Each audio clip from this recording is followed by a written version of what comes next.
Welcome to INNVENTURING, where we talk about what it actually takes to turn breakthrough technologies into companies with billion-dollar valuations. In each episode, I sit down with the innovation leaders, the investors, the operators, the experts who are building these companies in real time.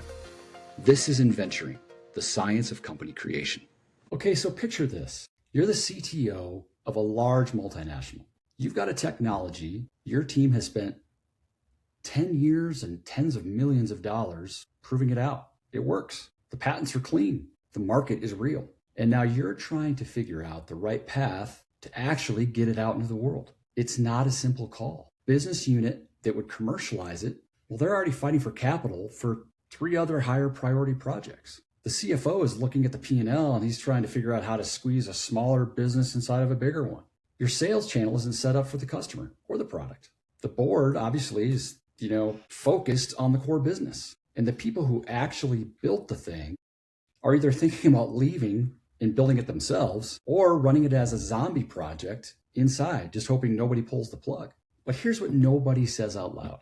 What does it cost to wait, to sit with that technology for another 5 years while you weigh options, to hold out for the right reorg, to leave it in the queue until a competitor beats you to market with a worse version? Or, like I said, your best people actually do walk out of the door and try to start their own company with it. Or maybe it just quietly sits shelved in the next, until the next strategy refresh. For most companies, that cost is huge, but it's also invisible. It never shows up on a line item. It shows up in the opportunity you didn't take, the new growth engine you didn't build. And there's a harder truth even under that one. The executive weighing that decision, they don't always know what they want. They don't always know what they have. It might be a category defining business that just needs the right vehicle. Or it might be a slick piece of engineering that falls apart the moment it meets a real customer. From the inside, they look the same. They both glitter. My guest today runs the process that tells them apart. Colin Scott is the head of new company development at Innventure. Every operating company that we've launched, Accelsius, AeroFlexx, Refinity, PureCycle, they all came across his desk. So did a lot more that didn't make it. We're going to talk about how he separates the glitter from the gold. If you're a CTO, a chief strategy officer, or an executive weighing a technology that's looking for a path, this one's for you. I'm your host, Chad Arnold, and this is INNVENTURING. Let's get into it. Colin, welcome to INNVENTURING. Thanks, Chad. Good to be Appreciate here. you joining me today, man. Yeah. I know you just came off a long weekend. Yeah. Do you want to share what you were working on, or is that a top secret mission you're not allowed to talk about just yet? Well, it was, sort of standard operating procedure, traveling to meet partners and see technologies, and it does make for late nights and long trips, but we get to see a lot of great things out of it, and that's where these new companies come from. So a top secret mission you're not allowed to disclose about just yet. I think the details will come later, perhaps. Okay. Before we start, I feel like I need to address the elephant in the room. For those of you that are not joining by video and only listening to this podcast, I need to address something. Colin is sporting what I can only describe as Wyatt Earp meets the Lorax. Very impressive mustache. I don't know that I've seen anyone wear something as magnificent as that in quite a while. Maybe Raleigh fingers for those baseball fans that are out there. But how long did that take to grow out, Colin? Old school. I like it. Yeah, it's hey, look, something this whimsical takes time to invest in. I speak for the trees, and I'll gun you down if you do anything wrong with them. It took about a year to get this gloriousness growing across my face. I mean, if you're listening, you should switch to video. It's worth it. I mean, it is fantastic. It really is. Do you have to pull food out of it a lot? Or Thank you. Not as much as I would have expected, actually. Really? Nice. The frosty beer with a head on it. That's what leaves its mark. But that's what you want to leave there for later. It's just a little snack for later. Yeah.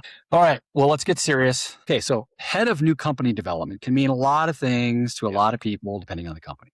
What does it actually mean for INNVENTURE? Along with that, when you're sitting down with a multinational who by the way, I'm going to use MNC a lot. Colin will probably use that a lot too. It's Yeah. kind of our shorthand for multinational. That represents the different people in the organization that Colin talks to, which we'll want to get into that as well. But we'll use MNC a lot. So when you're sitting across from an MNC executive, first describe what your role is, and then how do you describe very succinctly what Innventure does? You're described a lot of different ways. What's the way you describe it? Yeah, sure. And it's nearly impossible to describe what new company development is in the absence of describing the Innventure business model. So, very briefly, I say Innventure is in the business of building transformative technology companies in collaboration with large multinationals to deliver solutions to significant unmet needs that they have that ultimately drive strategic economic value. And so Innventure has a stable of operating companies that we have launched as new companies, newcos as we call them. And it's the new company development team that's in charge of managing our multinational partnerships to be able to find the right kind of opportunities that can become those newcos, and then to be able to evaluate and develop all of those opportunities into something that is a good fit and worthy of being an Innventure newco. And then we launch those companies set up for success. So new company development is really literally developing new companies that we then launch into the Innventure family. Nice. Very nice. That helps a lot. So, okay, let's talk to that executive for a second. The one listening today who's piqued his interest, he's tuned in. Yeah. What would you say are the typical obstacles that are sitting in his or her own organization that they're fighting, often without ever naming them out loud? What are the obstacles that are sitting in the way of that technology making it to the real world? Yeah, so it's a great challenge.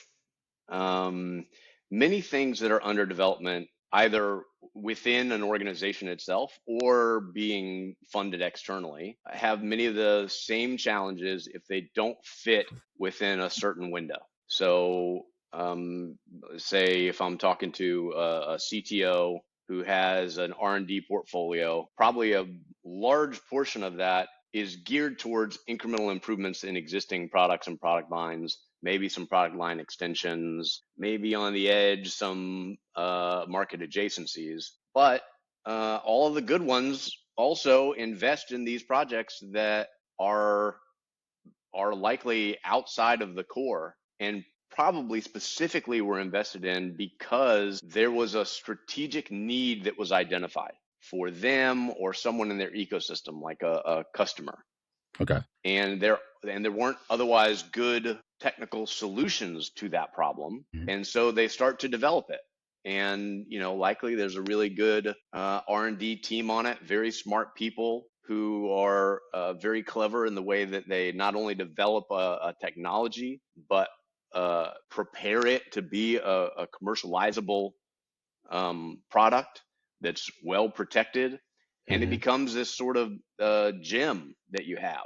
But the challenge is when it doesn't fit naturally in the normal course of business, then it's not always clear how to bring that to life in the commercial setting. A lot of times, there are time constraints, right? A lot of efforts are geared towards what's going to drive profit for the next earnings report in the next quarter. What about the next year? While executives are looking at their capital allocation plan, they're investing heavily in those things that are likely to drive sooner results. When you're assigning people resources, same kind of thing. You get these people who are working on these gyms and they're their babies, but there's potential for there to be a significant lag between the returns come back. And so there's a lot of challenges in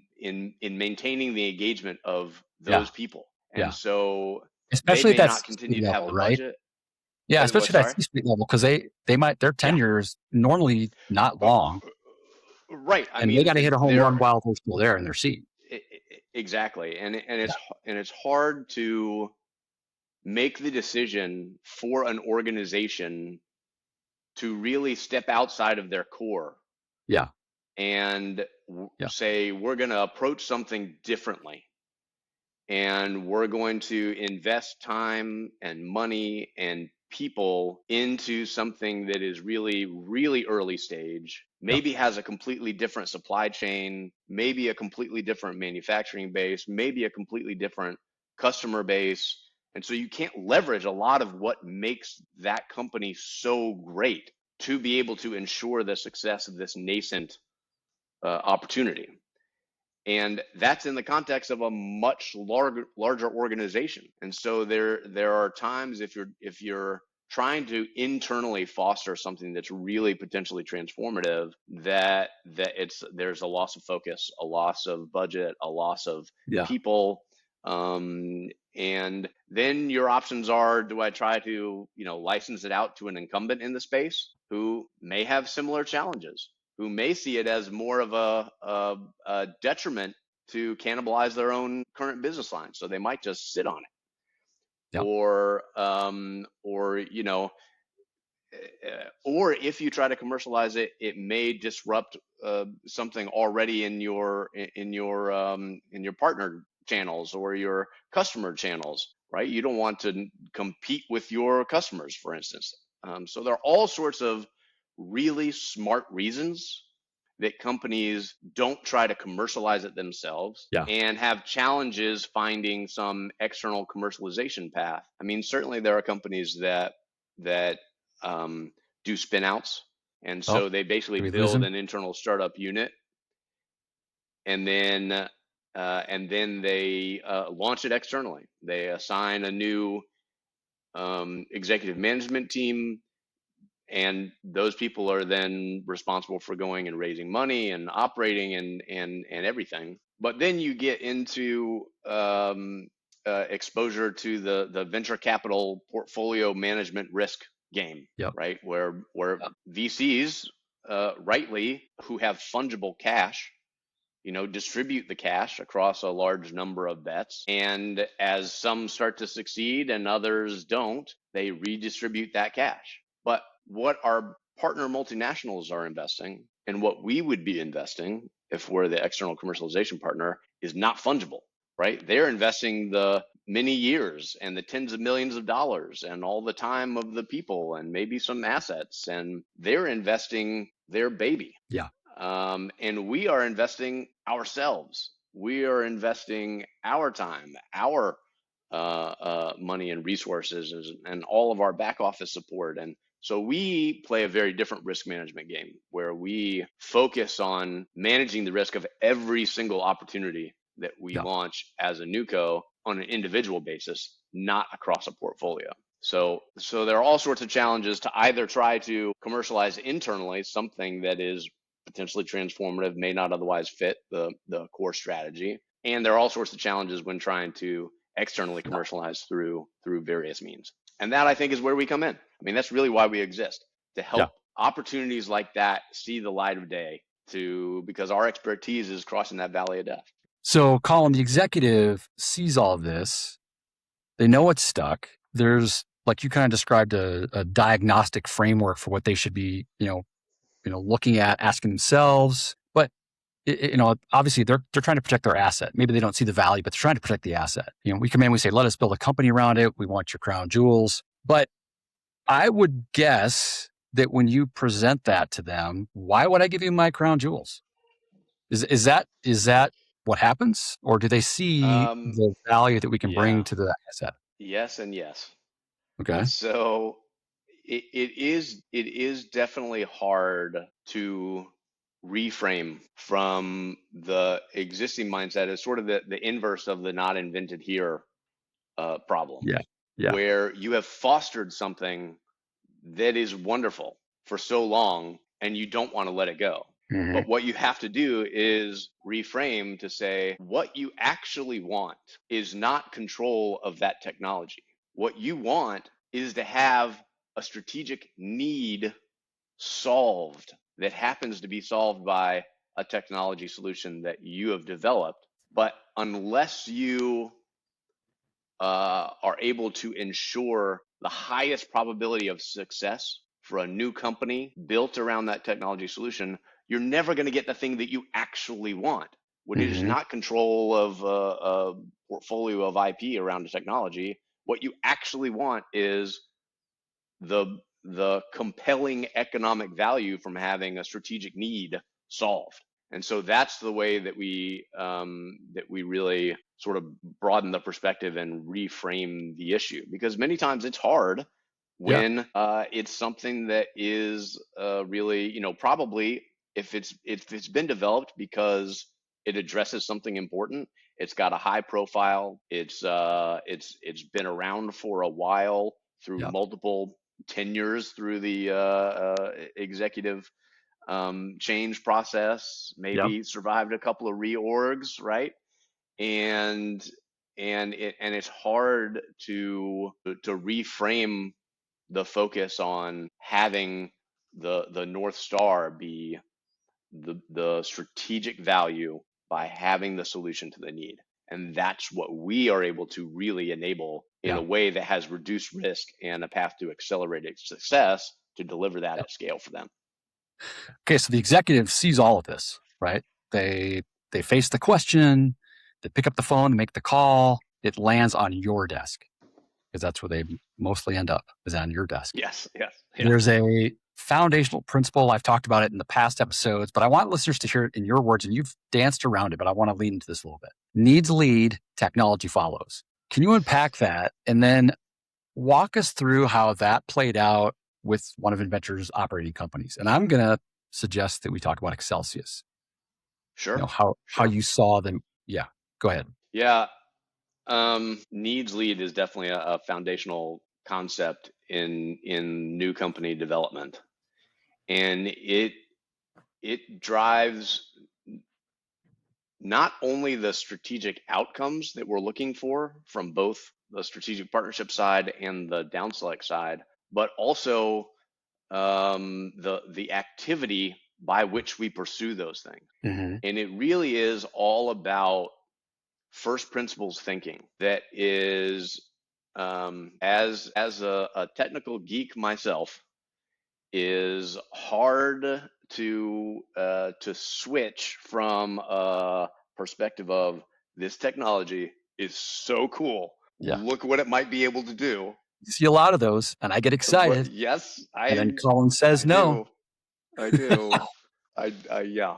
But then but you've got to really look at it from the other perspective. Is what is the well characterized significant unmet need that exists in the market? And then how does a particular technology with its features and benefits, how does that solve that need? And importantly, in a way that uniquely delivers immediate, compelling, quantitative economic value proposition.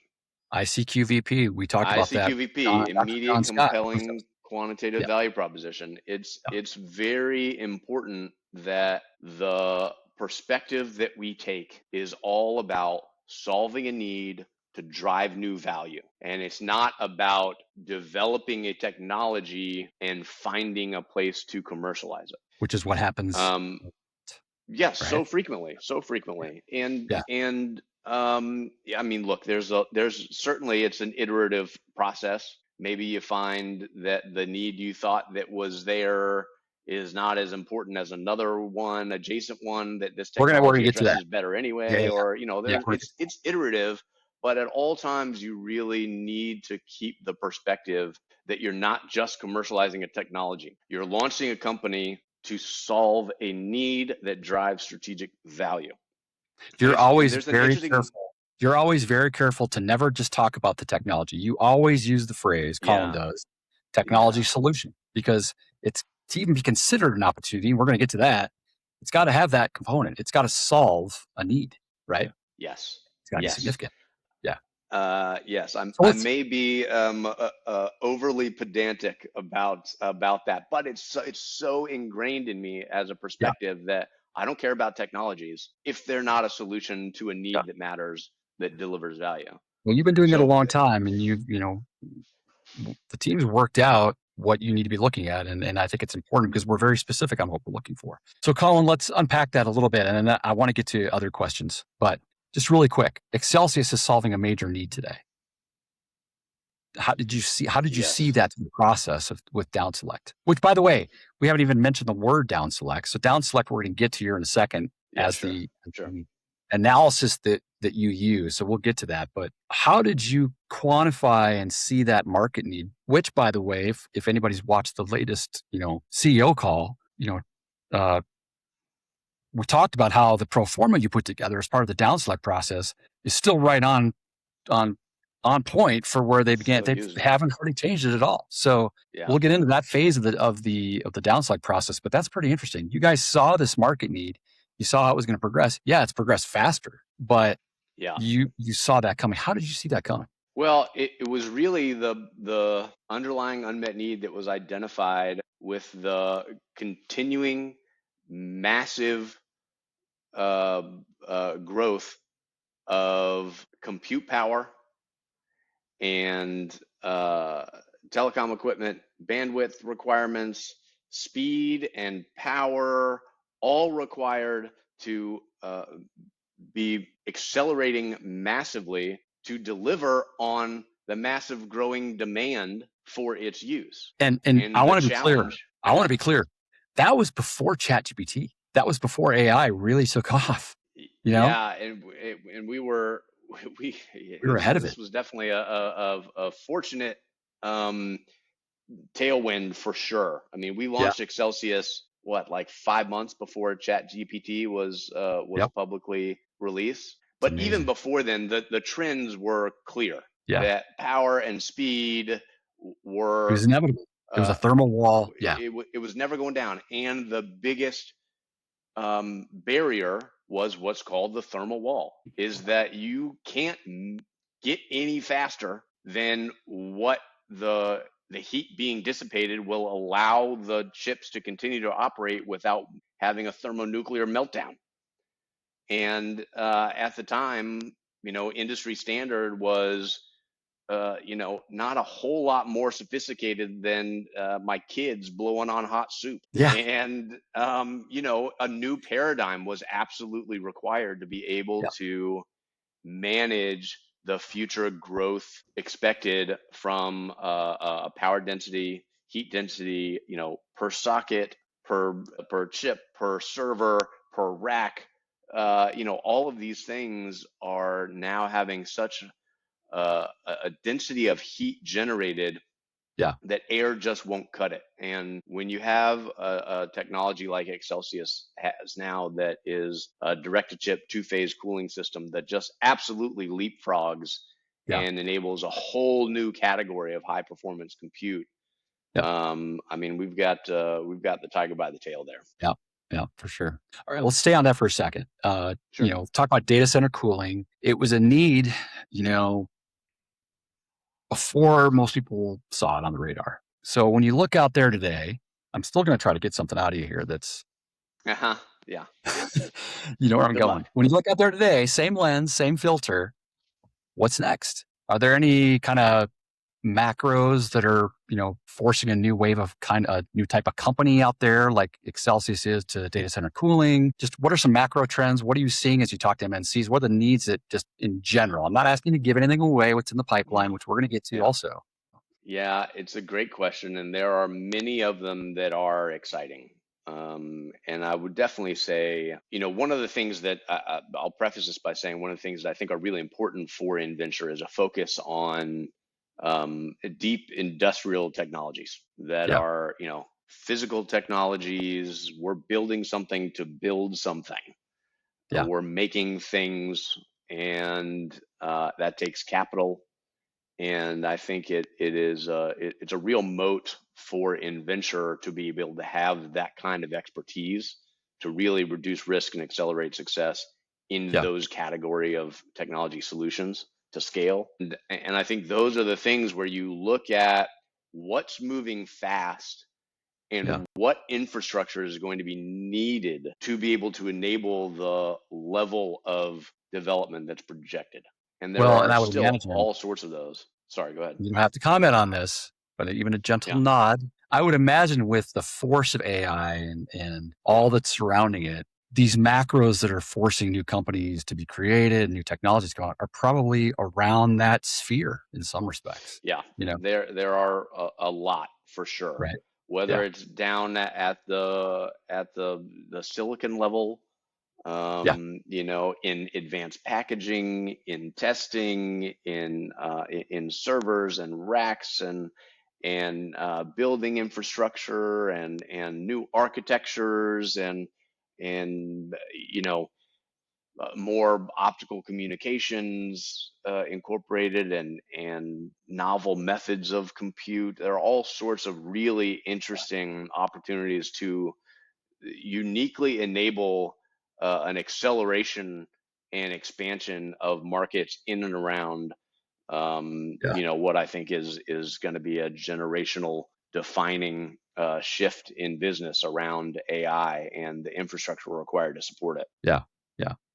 All And right. it's We're about not even, and halfway. I'll say it, it's and just real quick, it's not even just around the concept of this sort of centralized, massive hyperscale data center, although there are all sorts of opportunities there. It's also the more distributed opportunities, whether it's an upgrade to an enterprise data center so they can deploy their own small language model and deploy Interesting. some higher security agentic AI in-house, Yeah. Yeah. or it's in mobile devices, or it's in automotive space. I mean, those are Yeah. basically data Spiderwebs out. centers on wheels these days.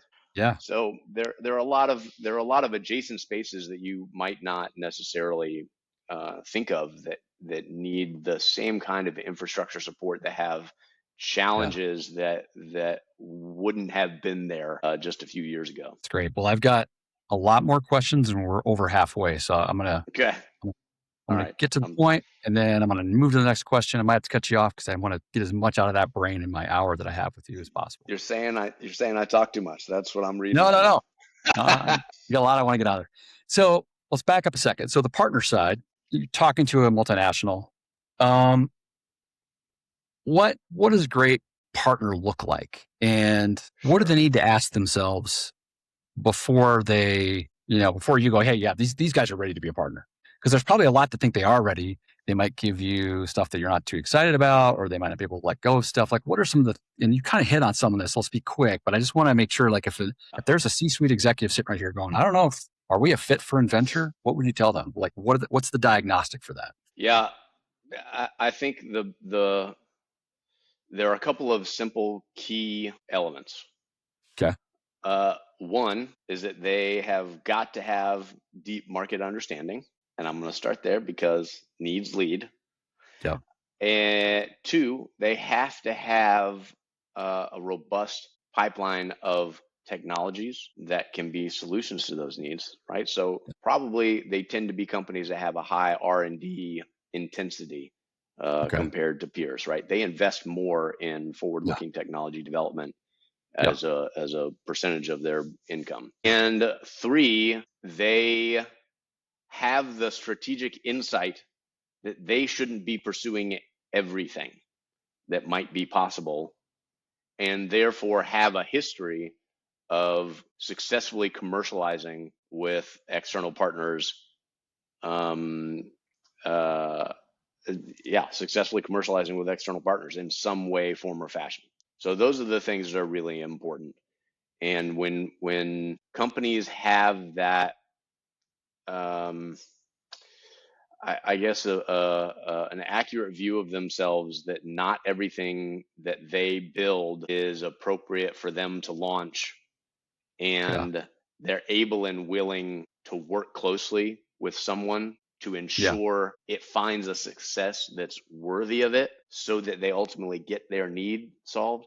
That's the thing that is most important. Yeah. And yes, I agree with that. I think one other thing after, just having conversations with you, I think one of the biggest tells for me whether there's a good candidate for partnership is if you're able to get to the C-suite. If you're talking to the R&D guys and it's just kind of sitting there, it's never going to go The anywhere. other You got to be able thing to is, move resources internally, right? yeah, if if the perspective, you can tell pretty quickly. If the perspective is, hey, I've been assigned a bunch of technologies or a bunch of patents and I'm trying to monetize them, they're just trying to, take the highest bidder as fast as they can and get it off the books. Yeah. But Yeah. it's that last bit that I talked about, the clear indication of ability and willingness to move the resources, apply the appropriate resources acquired to partner in a way that ensures the success of that endeavor. And so, yeah, we have to, we found that we are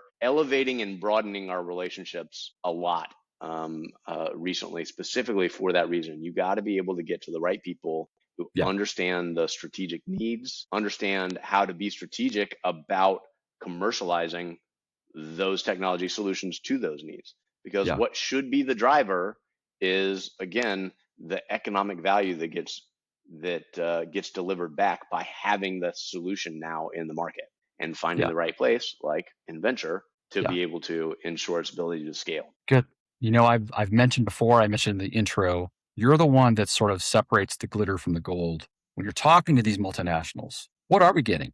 Are we getting a lot of glitter? Are we getting a lot of gold? What are we actually getting? Yeah, so it's definitely a mix, no doubt. There's a lot of great technology, and there are some commercially viable opportunities in there, but there are very few that meet the highest standard of gold required for INNVENTURE standards, right? Okay. So we're not just judging whether something is commercially viable. We're judging whether it meets the very stringent requirements for INNVENTURE to launch a new company around. Yeah. And we're going to walk through that next. So you don't need to go into detail on that, but so what happens? I'm gonna maybe jump around here from what I was going to say before, because I feel like there's some things that fit into this, but let's just skip a bunch of this because of time, and I want to jump to, so we get an opportunity, we get it. Well, let's talk first. What is an opportunity? Define what an opportunity is. Just language. Maybe that's a good place to start. An opportunity has 4 ingredients, as we call them: a partner, a need, a solution, and a model. It's got to have all of those things. So a partner who can close the loop, as we refer to it, and we can go into more of that if we want. It's got to have a well-defined and significant enough unmet market need. It's got to have a technology that isn't just a cool technology, that has a lot of patents, that has great features and benefits. It's got to be a solution to that need that drives economic value. And ultimately that we have a business model that we can launch and scale to deliver that into the market. So that's an opportunity. And if it doesn't meet those 4, it doesn't even make it into the DownSelect analysis. I mean, I'll say this, that the opportunity is what goes through DownSelect. Yeah. So let's if it's not even an opportunity, we don't DownSelect it. Exactly. Well, that's a better way to say it. Yeah. It's glitter. It doesn't meet those 4. All right. So we know we're looking for opportunities. The opportunity lands. You're like, yep, we're going to pick it up. The partner's real. Now what? We run a very repeatable, fine process, not process analysis, right? Because it's not a process. It's an analytical staging process. However, you're going to say it better than I. But I want to know. Well, I know it's 4 phases, and for people that are looking at it and saying it feels like a black box, we don't want to give away the manual. But can you give an overview of what happens in each of those and what it takes to move to the next phase? We could talk about this part all day long, but Yes, I definitely can. Yeah. But I mean, look, it's there is a stage gate approach to this, but at its core, DownSelect has 2 purposes: to pick the right games to play and figure out how to play those games to win. And win big. That's what DownSelect is about, and win big. Yeah. So what we do in DownSelect is analyze and develop opportunities to be able to make the best decisions as to whether they should be an INNVENTURE company, and then set the initial strategy to set them up for success. And if anybody doubts whether or not it works, if you go back to what I said about Accelsius, as part of this process, you kick the tires and create a kind of a pro forma, and it's still tracking to that. So however many years, what is it? 4 years? Has it been 4? I don't even know anymore. 4 or 5? 4? Yeah, just about almost. Oh man, actually almost to the Moves day, I fast, isn't think. it? Yeah. It's Yeah. still tracking to what you created in this analysis. So it's fantastic. So go ahead. I'm not going to interrupt you, Ken. Yeah, I mean, we say we prototype the company, so that, Okay. sometimes we use the phrase giving birth to teenagers, Yeah. or we're launching scale ups at that point. It's not just a startup. Yeah. We've already prototyped the business. So there's there are 4 stages to it. First stage is opportunity screen, and that's really fully defining what the opportunity is and looking to see if it has the characteristics at a high level. Is it gonna hunt? Yeah. And most opportunities fall out in this Right. phase Yeah. for a variety of reasons we can get into Like if you what want percent to. would you But say fall out here? 90, 95? well, only less than 2% of the opportunities that have gone in have come out as new customers. So people can do the So math. You've looked at a lot of opportunities and a lot of them have failed to get yeah, through through the analysis. Yeah. and then so that's phase 1, and then phase 2 is what we call critical factor assessment. And so for us, it's really important to prioritize the things that are most important. The phrase, the main thing is to keep the main thing the Right. main Like thing. what's the priority? If things are opposed, if you've got which one wins, if one thing doesn't fit, if it answers one question but not the other question, does that still take it forward? Yeah. So this is where we really identify what are the absolute critical risk factors that we must figure out how to manage to be able to launch this. Okay. And what are the critical success factors that we must figure out how to enable to be able to reach an Inventure Nuco worthy launch. Who's in And the so room we when you're define doing what those. who's in the room when you're doing Um, yeah. yeah, so it's the new company development team, and we pull in a lot of our executive team and other functional support within Innventure. I know you've been in a few of those meetings, Yeah. and we bring in a lot of external experts because Yeah. once we start to narrow down to the more specific areas that this is going to be a make or break issue. I have a team of a lot of smart people and I trust them, but we also need people who have been head down in a specific narrow Some of the area for people. so long Sure. they don't know what the rest of the world looks like. I want those Yeah. people focused on critical factors. Yeah. So we go and find those people. And so that's where we define what those critical factors are. We get that early read from those experts to tell us whether we can make it or not. And again, less than 10% of things that have made it to phase 2 have made it all the way through. Mm-hmm. And then we go to phase 3, which is the behemoth of the analysis. We call it comprehensive quantification. So that's where we make a much more detailed plan to get significant validation around each of the critical factors that we've defined. This Yeah. is when we start prototyping, right? And even, running real Stress testing. tests. Yeah, for sure. Yeah. And then we much more comprehensively quantify all of the elements of our match framework. So that's how we define the quality of an opportunity. So that's market, advantage, timeline, capital, and high value, which we've talked a few times about. And that's when we get into the real depths of quantifying that to a degree where we really understand not only what is the market that we're launching this into, what is the ecosystem that we need around us, what does the team need to be what's the team need to be that we have to build, what are the internal capabilities we need, what are we going to need from the outside, what's the expected timeline to certain technical and commercial milestones, how much capital is it going to take to get there at various points of key milestones, what's the structure of capital we might be able to get, what's the amount we need, the timing for it, the risk adjustment associated with it. So that's when we put all of that together. And then at the end of phase 3, oh, you got a question, sorry. Well, I was going to say, you're getting to it, I think, but man, to put all that effort in after all that time, it's got to be really hard to walk away from it. If it is, you spend all that time in phase 3, something's got to go wrong for it to fall down in phase 3. That's got to be tough, right? to phase four is Well, like, it gets to phase four, it's going, right? yeah. So at the end of stage three is when we make the recommendation to launch as a new co.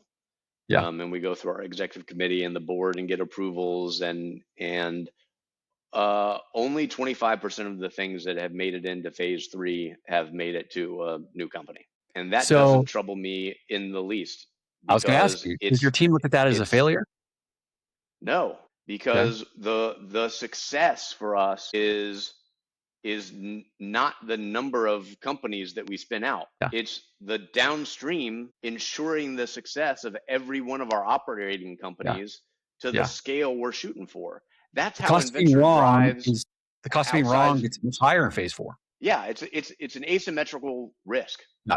Yeah. right? If you just launch more things, you're hurting yourself. Yeah. So it's really important that we only launch the right things. High conviction. And High conviction. yes, we make high conviction investments when we Okay, launch new I'm I'm companies. I'm very aware of the time. Phase four, what happens? Yeah, so phase four then is strategy and formation. So that's when we've made the call. We want to start it as a new co. We finalize the business case, the business plan, the go-to-market plan using all of our blueprints. We work to finalize with our partner the deal to acquire the commercial rights to practice the Mhm. technology within the confines of a new legal entity that we set up. So that's the NewCo formation part. And Yeah. we finalize the strategy, we finalize the team, combination of usually internal people. Uh, we have a bit of a stable of what we call as CXOs. We're gonna get to that Um, at the end here. Yeah. yeah, and Yeah. and so our own seasoned entrepreneurs, Yeah. the appropriate team with our partner and appropriate outside people, and then we launch the company. And 100% of the opportunities that have so far made it to phase four have become NewCos. It's good to know. It's good to know. So I want to go back for a second, and then we're going to keep moving Sure. forward here. We talked about internally, it's not seen as a failure, right? If there's a no, it's not seen as a failure. I'm assuming you're talking to these multinationals as you're going through, you're asking questions back and forth. I'm sure there's a dialogue happening. If they know that you have such a high conviction rate, I mean, what do they gain with 99% of their opportunities that they give to you being declined? What's their value? Do you give them some sort of value back with a no? Yeah, absolutely. And we really intend to be extremely easy and beneficial to work with on any opportunity that our partners want to share. Because by and large, we're not in the business of whatever they're in the business of and Yeah. trying to work on with an individual opportunity. Yeah. So at worst, we come in with what I think is a very valuable perspective, and we analyze the situation and we give them back all of the insights that we gained during our analysis. So, at least even a no, we aim to deliver value back to help them understand, okay, what does that mean for what we might want to do next with this? Yeah. And that includes, people talk a lot about, sort of zombie projects. Yeah. And sometimes it's pretty helpful to have an external party come in and say, Kill it. yeah, it's a great technology, but there Stop this. are Yeah. not commercial applications for this that are viable. Yeah. And not only are we not going to do it, you shouldn't do it. And so Which it's is a hugely good valuable. validation to Because be able to say, okay, that's a huge let's value back. transition our learnings, our people to something that has more Yeah. opportunity. So that it enables reallocation in some circumstances that I think can be helpful. At least we've heard that. That's great. Okay, last piece on this, and then I got one last question, I promise. And if there's anything else that you feel like we've missed, we'll cover that. So phase four, obviously, it's where the company gets stood up, right? Everything's happening. The most critical, well, maybe not the most critical, but a very consequential piece of that is the CEO. Because as part of this, you place a CEO there. Yeah. Talk about how that happens. Really good examples that comes to mind is Refinity, kind of how that came to be. But talk about it in real terms. What does it look like? Yeah, sure. It's extremely important to have the right executive team in place from day one. And a very important element of that is an ability for a management team to adjust. And we have a particular term for it. We call it strategic adaptive positioning, because we know by definition, when we're introducing a transformative technology solution into a market, it's going to transform the market. By its very And by nature. the way, Yeah. markets just kind of change sometimes, and you have to be very nimble, and you have to be able to both sense the changes in the market and seize the opportunities that it presents. And it's a specific skill set, and I think as an organization, INNVENTURE has a lot of seasoned executives, seasoned serial entrepreneurs that have that capability. Yeah. We refer to them as serial CXOs, and Refinity was a great example of that. So Dr. Bill Grieco. Let's double click on that. Yeah, talk a little bit about Grieco and his role within the DownSelect process, or I keep saying product analysis, and then what he's doing now. Yeah. Yeah. So Dr. Bill Grieco, who was the CTO of INNVENTURE, became the CEO of Refinity, and Adam Javin, whose position was serial CXO, who became the COO of Refinity. So they were deeply embedded in the DownSelect team and managing strategic partnerships with Dow, for example, on this. And so they were deeply embedded in the process. They led that project through DownSelect.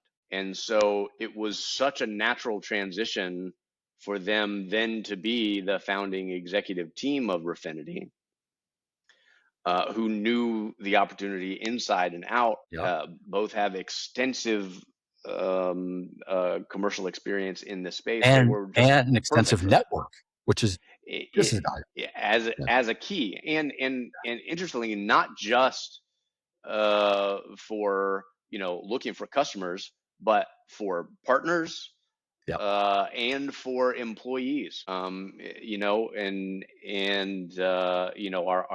current CTO of Refinity, Ignacy, came from had a long history of working with Bill, and so the team that has been built out there is also from an extended network from them, right? And they've been able to make a lot of adjustments and quickly in a very short amount of time. Yeah, and that's the thing that allows progress to happen so much faster than say. Then this is a great contrast to what you would typically find, say, if you were trying to build an internal startup.